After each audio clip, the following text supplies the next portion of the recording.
or what's the process that you think that organizations, the thought process they could go through to look at who could or should take ownership? And I don't know, maybe it's not necessarily the same answer to the question for every company. True. I appreciate the fact that you are advocating for thinking about this flow of work or materials or cost differently. I've seen, and as I've always practiced, you have to look at your ecosystem.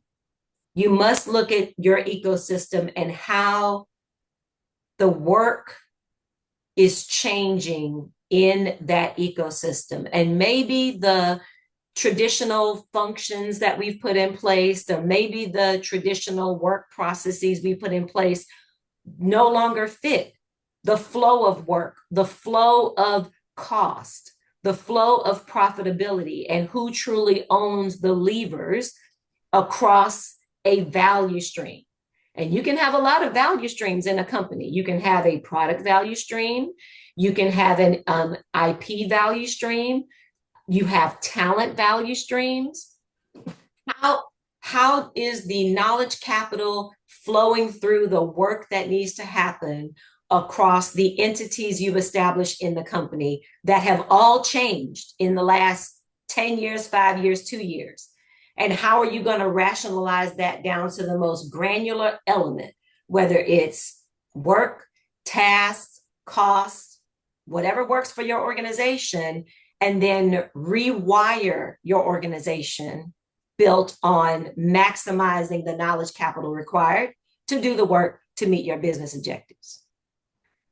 Kind of a big answer, but the point in all of that is the wiring in your organization has changed and you probably don't even know it. But you're wondering, why is it so difficult to get even the smallest things done?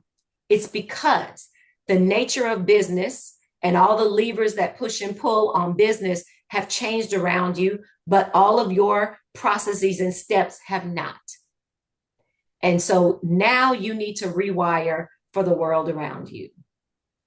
That's a very good way to put it, because it's adapting to the way that the world has changed, and the pace of change and the growth in, for example, the reliance on external service providers, the reliance on, or the growth in output or outcome driven work, the skills shortages, the fact that we're moving towards a more service driven world, more service driven economy, all of these things have meant that the problem around managing services procurement might, for some organizations, feel like it's come out of nowhere and is suddenly this monster, but actually it's been growing rapidly in the background, but from multiple different angles it's accelerated, which is where some organizations now find themselves in a real muddle with it, and as you say, have no clear structure that's looking after it, because the way their business is wired is the correct wiring for how that business needed to operate 5 or 10 years ago.